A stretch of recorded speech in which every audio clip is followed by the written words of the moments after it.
మందకృష్ణ మాదిగకు ఎప్పుడో తెలుసు. ఈయన రెడ్డి రాజ్యం స్థాపిస్తున్నప్పుడే మాదిగలకు, మాలలకు, ఏంది ఆదివాసీలకు, లంబాడీలకు, బీసీలకు ఏమీ ఉండదు.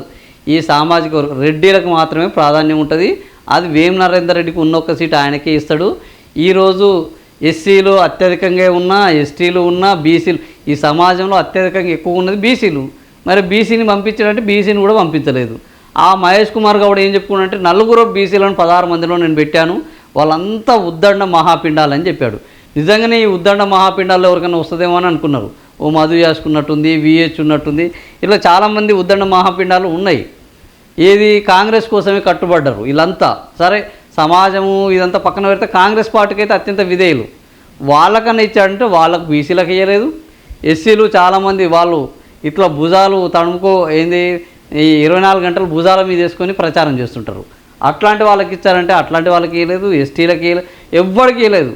మళ్ళా రెడ్డి మళ్ళా రెడ్డి అహంకారము, రెడ్డి పక్షపాతము, రెడ్డి రాజ్య నిర్మాణము, రెడ్డి రాజ్యసభ విధానం ఇదే నడిచింది తప్ప ఈ ప్రభుత్వంలో ఈ సామాజిక వర్గాలకు న్యాయం చేసే ఆలోచన వీళ్ళకు లేనే లేదని మరోసారి నిరూపితమైంది.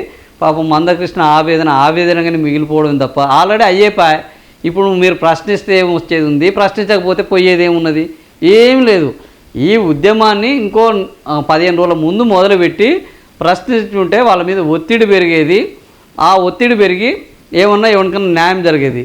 ఆల్రెడీ ఏకగ్రీవం అయిపోయిన తర్వాత మనం ఎన్నిసార్లు ఎగిరితే ఉన్నది, ప్రశ్నిస్తే ఉన్నది. మందకృష్ణ గారు ఏం ఉపయోగం లేదు. ఎంఆర్పిఎస్ నిన్న మాట్లాడినట ఒక్క స్థానం రిజర్వ్ అయితే దాన్ని కూడా మాదిగలకి ఇవ్వలేదు, అన్యాయం చేశాడని ఆయన పాపం లబోదీపం ఒత్తుకుంటున్నాడు. ఏం చేస్తాం?